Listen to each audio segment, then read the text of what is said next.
Love this podcast? Support this show through the Acast supporter feature. It's up to you how much you give, and there's no regular commitment. Just click the link in the show description to support now. You're locked in. Look at what we have here, folks. To the only show that matters. The cream of the crop. Duke loves wrestling. And there is no one that does it better than your host. I have come here to chew bubblegum and kick ass. The Duke. And I'm all out of bubblegum.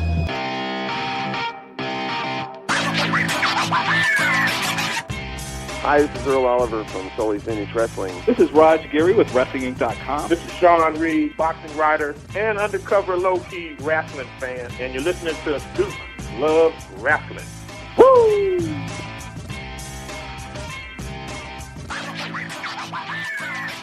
So, folks, you know I love indie wrestling. Okay, that's the thing right there.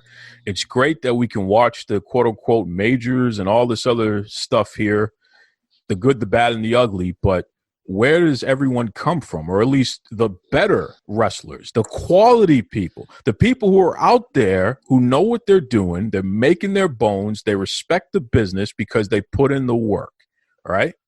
So I got a guy on the line right now. It's a man after my own heart because he represents where I come from. So for all of you pretty boys out there, you know, you can be from your Hollywood, you can be from your Atlanta, Georgia, you can be from all these other fancy schmancy places, but I got to go with a guy who is New England strong, okay, a guy who is legitimately what we call the Boston badass. I'm talking about the one, the only Steve Savage. What's going on there, Steve? Holy shit, what an intro. You put me over. And I want to be upfront about this, folks. You know, Steve Savage, you know, he and I are related, probably about 10 generations, but that's okay. We are definitely family here because we're all related somehow, some way in the New England area. But Steve, I know you're taking a break from busting heads and you know, drinking your Sam Adams. Let everybody know what's going on out there. You know, shows are going to be starting back up. I got a couple coming up. I think September, October, I'll be out in Agawam, Mass. Agawam, Mass. Oh, my God. So that's Six Flags New England they got up there. And you got to tell me something here, Steve. How do people respond to you when you let them know that you're the Boston badass? I mean, do they look at you and say, oh, he's one of those guys, or try to ask you to say something stereotypical from the Boston area? How are you treated about that? It's one thing or the other. People really don't care about the Boston thing. It just kind of separates me from the other 10 guys that use the last name out there. Yeah, that sounds about right. And I know that you've been in the business for years, man. I mean, going back to, 2001. So I need you to do me a favor, Steve, because, you know, I'm the Duke. I'm a guy that says what he means. You know, I'm Boston through and through, originally from Dorchester. I got problems with some of these people in the wrestling business, okay? And there are some folks in particular, like these punks over at All Elite Wrestling, all right? You got a guy who's the executive vice president who, because he's the son of a Hall of Famer, he's had the golden spoon in his mouth his entire life, and I think he thinks he's entitled to tell everybody else to do the work when, in fact, he's been handed everything. He's been given everything on a silver platter. So, Steve Savage, the Boston badass, can you please, I beg of you, can you do something about that no-good Cody over in All Elite Wrestling? You know, I would love to, but I think he's chicken shit. He puts out this open challenge to where I'm sure every indie guy and their cousin and every promoter's nephew that's holding a title somewhere says, oh, great, here's my chance. Well, we saw Luke Perry's son, Jungle Boy, a couple times. That's not really an open challenge. He said in an interview, you don't need to be on the AEW roster to get your spot. Well, everybody's sending in videos. Everybody's sending emails. Everybody's doing all the social media tagging gimmick. Where's the phone calls, Cody? Is it that Cody's just afraid of you? Because here's what we know. We know that, you know, the Boston badass, Steve Savage, you are a guy that is very violent. You don't play games in the ring or outside the ring. You will beat the hell out of somebody. You're not out there trying to make it look pretty. You're trying to bust somebody up. Do you think a guy like Cody's just afraid of you? I don't care if he's afraid of me or not. It's a matter of being a man of your word. say what you will about his pedigree, that's one thing. But if you're going to accept open challenges, let's call some of these actual challengers up. Honestly, I'm sick and tired of guys that are in charge of the company putting straps on themselves, calling themselves champions. So I'm just going to lay an ass whooping on him like his father and his brother should have years ago. You heard it there, folks. We're talking about the Boston Badass, Steve Savage, letting us know that Cody has an ass whooping waiting for him if he's man enough, if he's double tough enough to step up to the plate. That's right. Now, Steve, what's your assessment of All Elite Wrestling so far? I mean, they are the new kid on the block. They've been around for just under 20 months now. Do you feel that they actually are doing the right thing for the wrestling community, or is just another fly-by-night promotion ran by Money Mark? Well, a little of column A and a little of column B. In reality, let's face it, wrestling's like ice cream. Some people love the ultra-violent death matches. Some people like the classic chain. Some people always want to see everything go Broadway. It all depends on the fan. That's the truth. So what do you want to see? I mean, let's be honest here. You're a guy that, as I said, you like to beat people up. Is that all you bring to the table, or are you willing to actually have a more traditional match-style wrestling match? If it comes down to it, I'll wrestle. But let's face it, everybody knows Steve Savage isn't a wrestler. He's there to fight. He sure is. Now, listen, I got to switch beats for a second here because I got to ask you a very important question, okay? This is a big deal. Sure thing. Dunkin' Donuts, Dunks. How do you take your coffee? Come on, Steve Savage. Extra large, regular. Wow, nothing fancy, huh? Nothing fancy. Just regular. Okay. No, nothing fancy. Because when you start getting fancy, they start screwing up. There it is. Okay, now I know that you have a video where you've laid down the challenge officially, where you're letting all these punks know that if they want to get their head slapped off, Steve Savage is definitely waiting for them. So why don't you tell everybody, how can they reach you on social media? How can they see the video? How can they get behind you to let the folks over at All Elite Wrestling and everywhere else in this world know that Steve Savage, the Boston Badass, is ready to beat some people up? I mean, I'm on Facebook. You can find me there, Steve Savage, or Steve Lawrence, the real name. You can contact my agent, Sean Mullen, at TNT Pro Wrestling Bookings. He's got the hookup for any information for any promoters out there that want to have me in. And I think I just started up a Twitter recently. I believe it's BBA Savage 840 for the Twitter handle. Honestly, I only started that to follow Jim Cornette. His name is Steve Savage. He is the Boston Badass. Before I let you go, Steve, who, in your opinion, should be, forget about the TNT title, who should be the All Elite Wrestling World Champion right now? As a fan, I think it would be funny as hell to have Nyla Rose win the championship via the dick flip. What a fun conversation there with independent wrestler Steve Savage. Good guy. And I have a funny feeling that if Cody Rhodes stopped ducking and hiding, I think we can have a great match here, and Steve Savage can give Cody Rhodes a discipline that he needs. Maybe he'll knock some sense into the executive vice president of AEW. And take that TNT championship so we can have a real TNT champion, somebody who really can get the job done on TV every week. So you look out for Steve Savage, folks. Good guy. Okay, we're going to jump right into a great conversation. I love interacting with people on social media and checking out other shows. And one person who I've been following for a little while now, and who's always just been really cool online, we were talking the other day, and I said, you know what, come on the show because I know you got something to say, and I want to listen. So without further ado, welcome to the Duke Loves Rasslin podcast. I'm the Duke, but he's the king, okay? He is the one, the only Zeus. Zeus, what's going on, bro? Hey, thank you for having me, Duke. It is a real honor to be on Duke Loves Rasslin. And of course, you do have the proper spelling of wrestling. Rasslin. That's exactly how pro wrestling fans should spell it. You're a guy who keeps up with combat sports and including pro wrestling. I heard a little rumor going on. I'm just going to jump right into something because I'm sure you have an opinion here. Is AEW trying to form their own version of the Four Horsemen? Yes. Arn Anderson and Tully are both helping out guys there in AEW. Well, last year at WrestleCade at the Arn Anderson show, a fan asked Arn if he could form the Four Horsemen in AEW, who would he pick? And if my memory serves me correct, he did say the Revival, Cody Rhodes, and I think he said Shawn Spears. And, of course, we know Shawn Spears is being managed by Tully Blanchard right now. So, and now that the FTR, not the Revolt, because that's already somebody else's gimmick. They're there, and there's been a lot of people.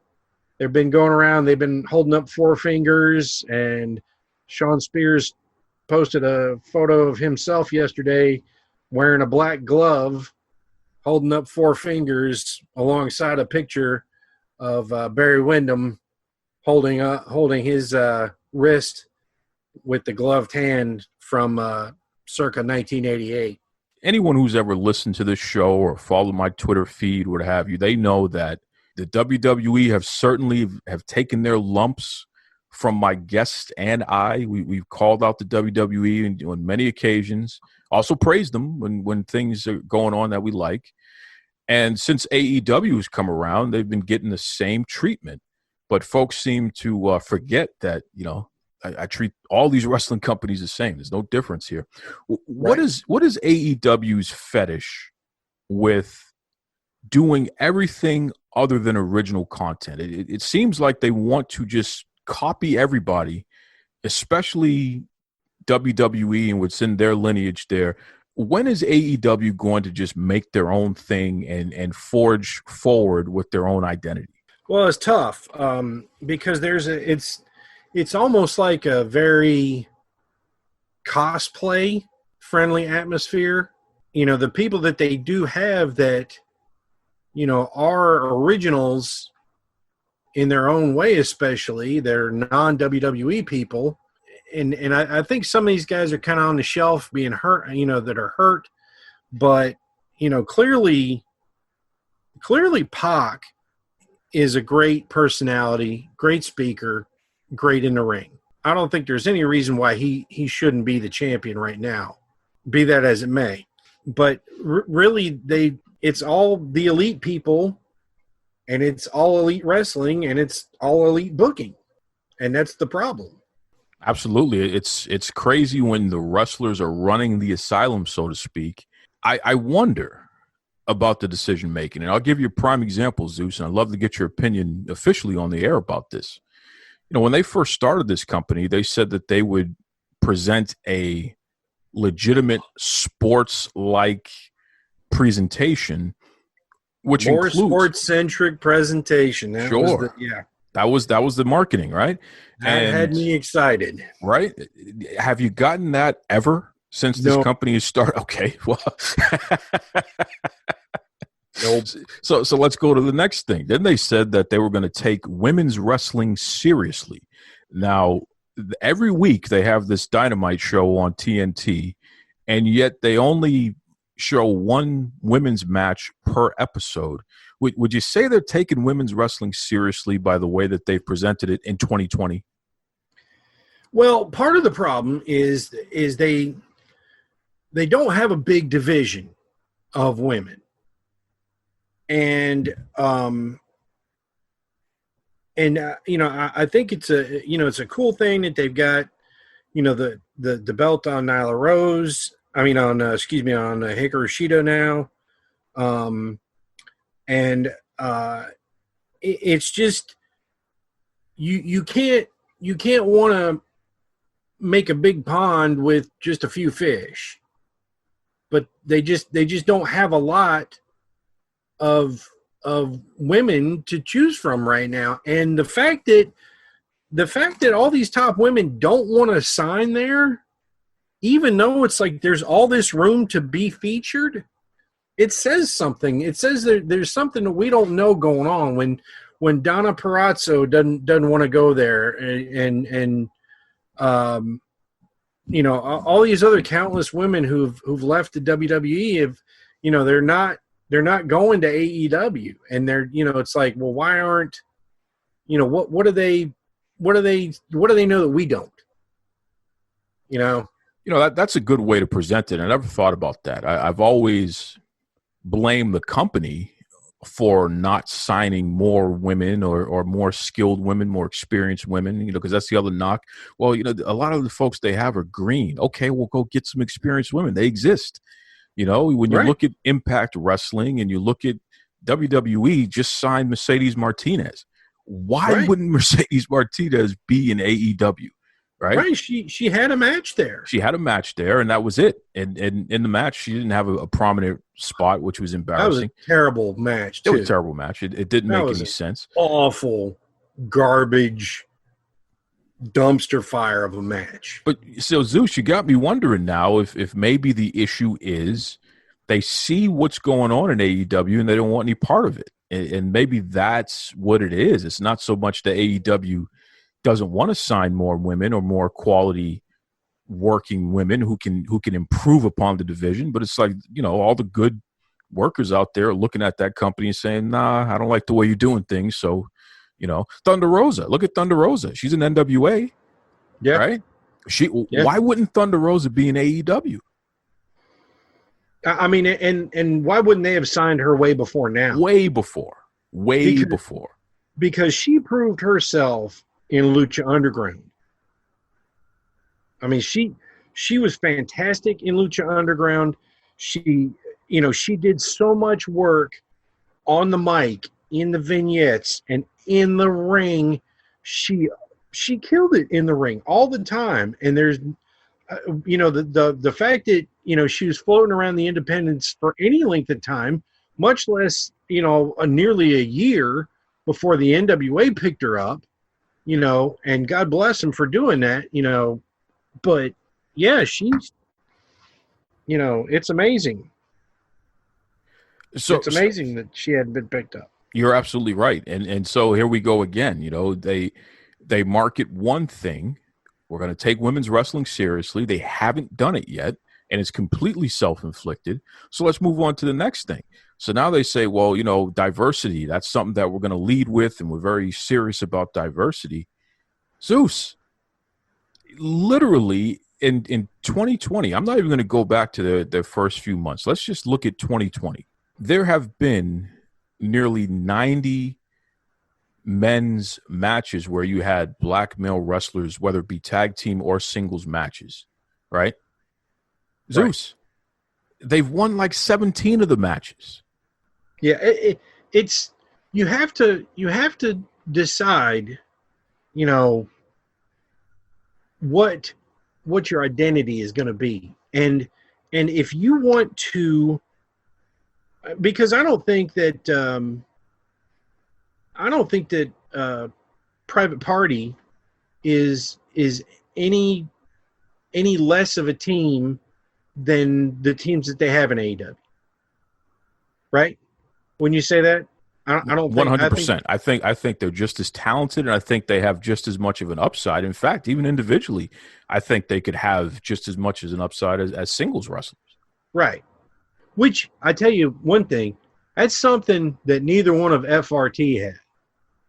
That neither one of those two guys, they think that they're the damn, they think they're the modern day Tully and Arn, but Tully and Arn could have a feud with anybody, with Dusty, with Magnum, with anybody, and Manny Fernandez, Wahoo McDaniel, Ric Flair even, and they could carry their own and speak for themselves. But those guys, not so much. Now, we have a Private Party who is very entertaining to the AEW crowd. They've got to get a focus. They have got to build a story and build a team that's going to go forward and then take that title.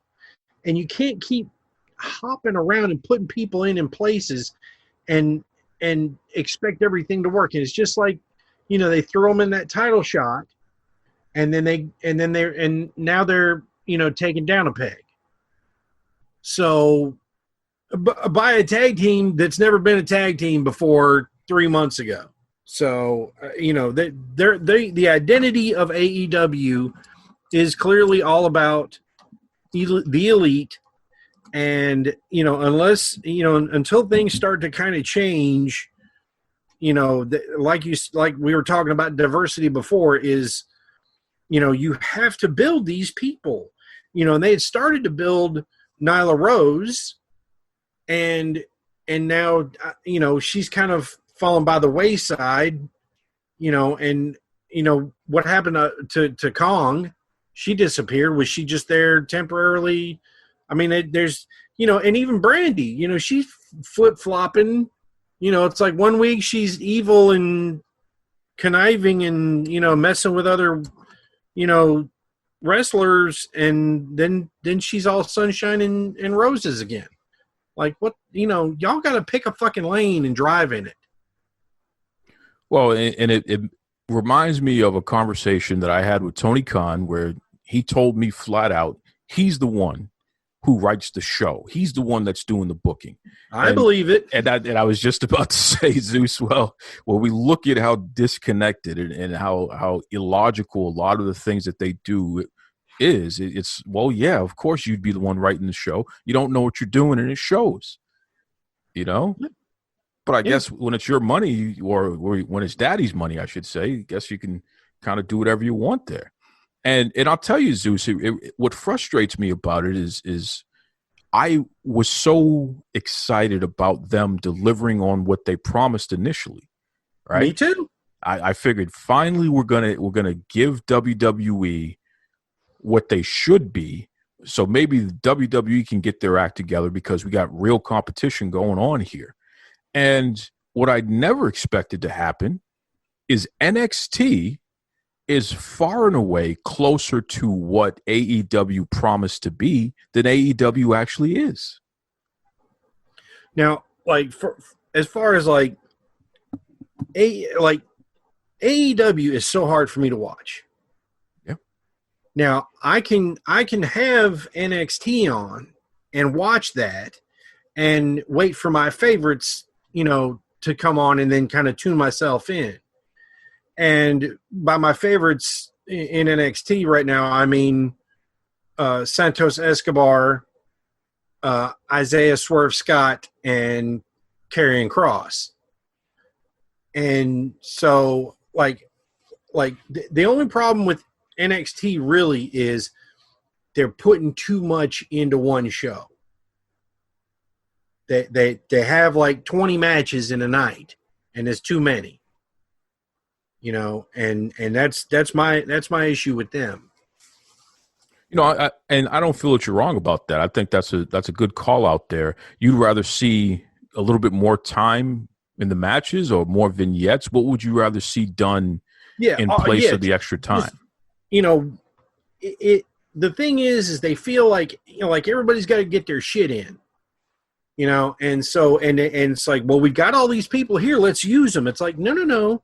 Why don't you just, let, Damon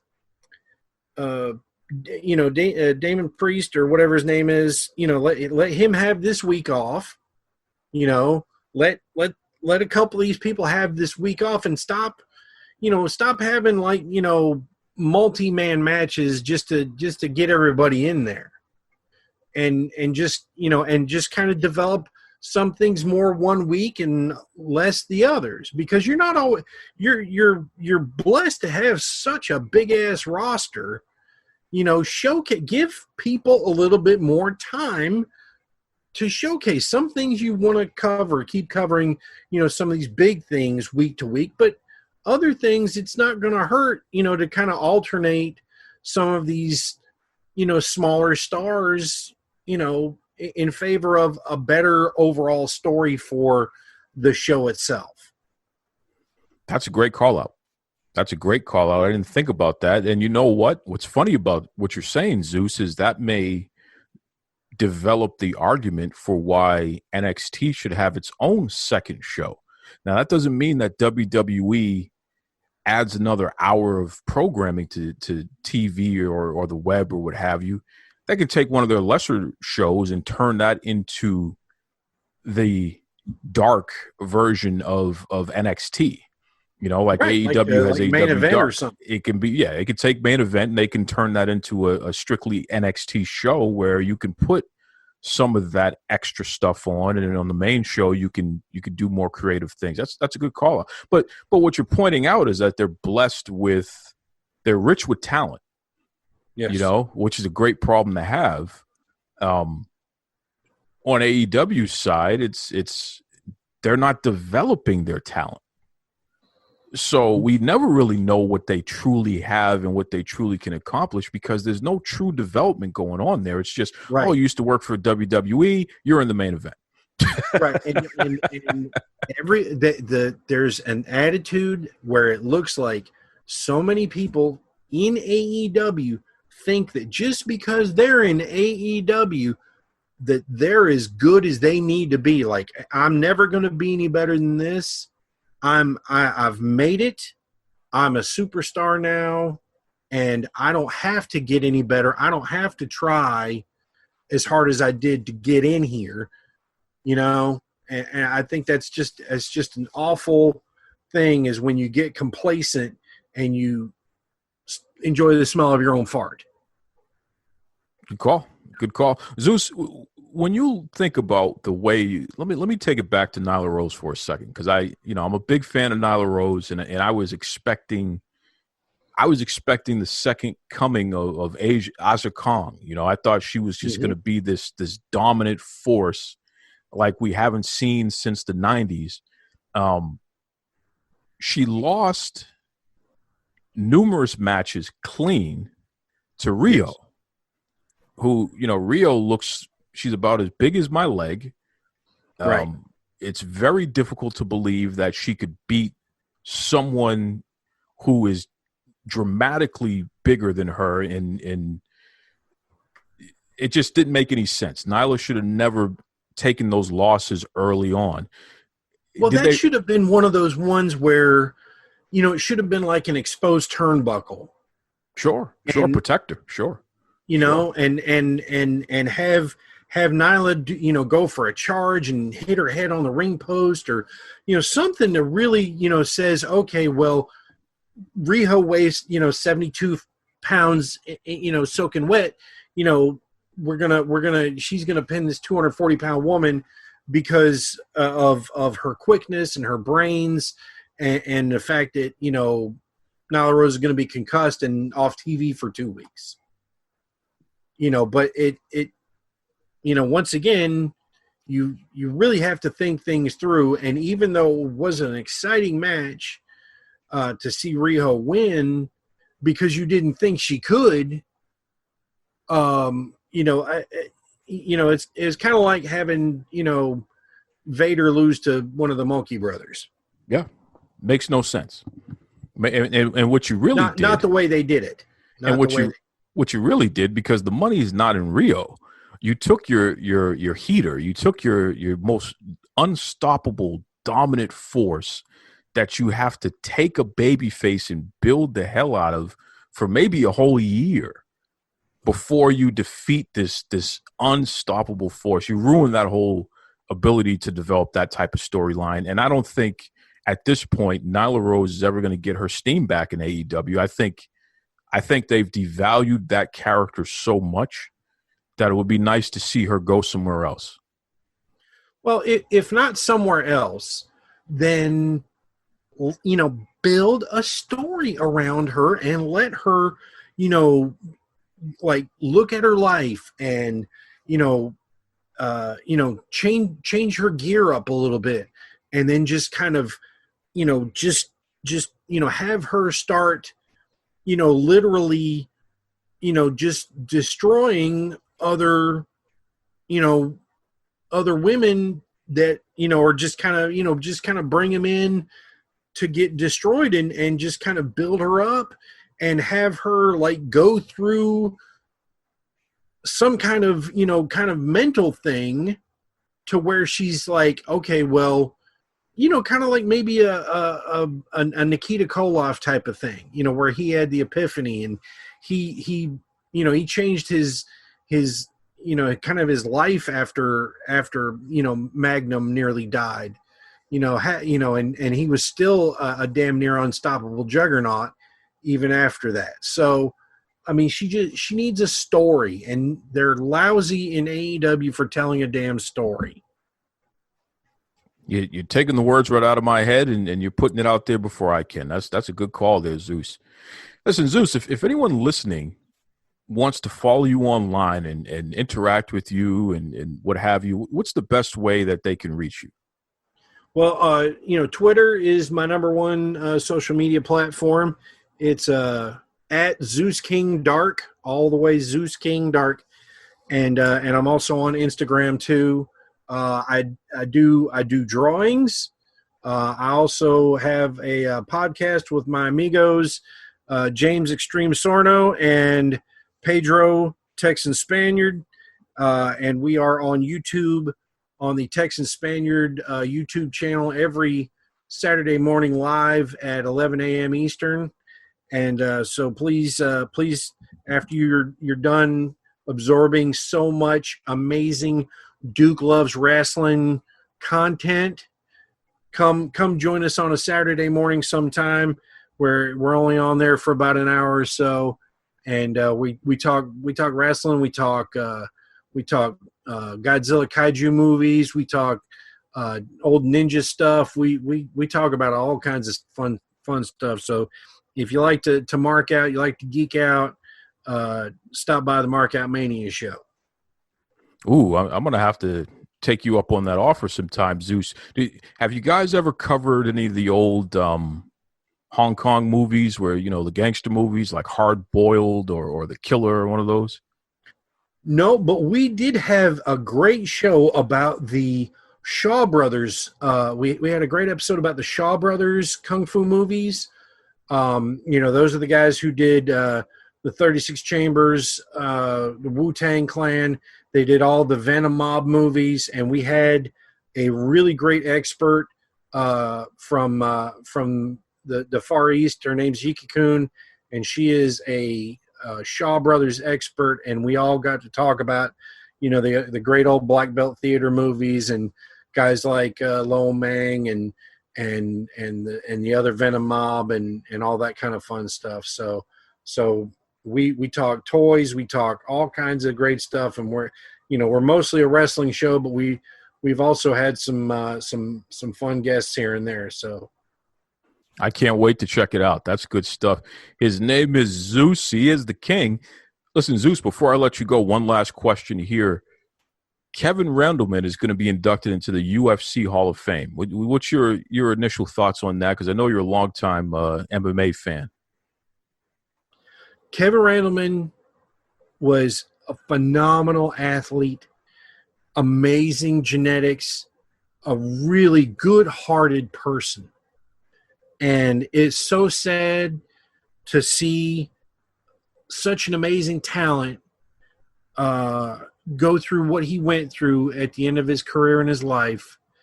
And this is one of the really, you can talk junk about UFC all you want to, but every once in a while they do something right. And I hope that his family can benefit from his induction into the UFC Hall of Fame, because he deserves it. He was an early pioneer, and just for that Crow Cop fight alone, where he just fucking hammered him and just knocked him clean out, and the rest of his fighting career, I say double thumbs up. Always fun to talk to my man Zeus. Such a great dude. And knows his stuff, right? Whether we're talking pro wrestling, MMA, he has a strong opinion. You don't have to agree with it. You don't have to disagree with it, but you're going to get it, which that's why I respect him. He's a good dude. So once again, appreciate you there, Zeus. Appreciate you there, Steve Savage, as well. And that does it for this week, folks. Okay. Join me next week. We'll have more great guests. This was kind of an indie-focused episode here, although we talked about a lot of different things. And, of course, AEW, Hey, next week, I'm going to really dig into it because I've had some interactions with Cody Rhodes recently that I want to talk about, especially as it relates to equal pay for women, right? We'll talk about that. We'll talk about that in AEW. We'll talk about it in WWE. Why not? Why not? So join me next week for that conversation. I'm going to bring some folks on who can really dig into the weeds on this. Till then, be kind to yourselves, be kind to others, and please stay safe. Take it away, Tony Schiavone. This is Tony Schiavone, and we're desperately out of time on Duke Loves Wrestling.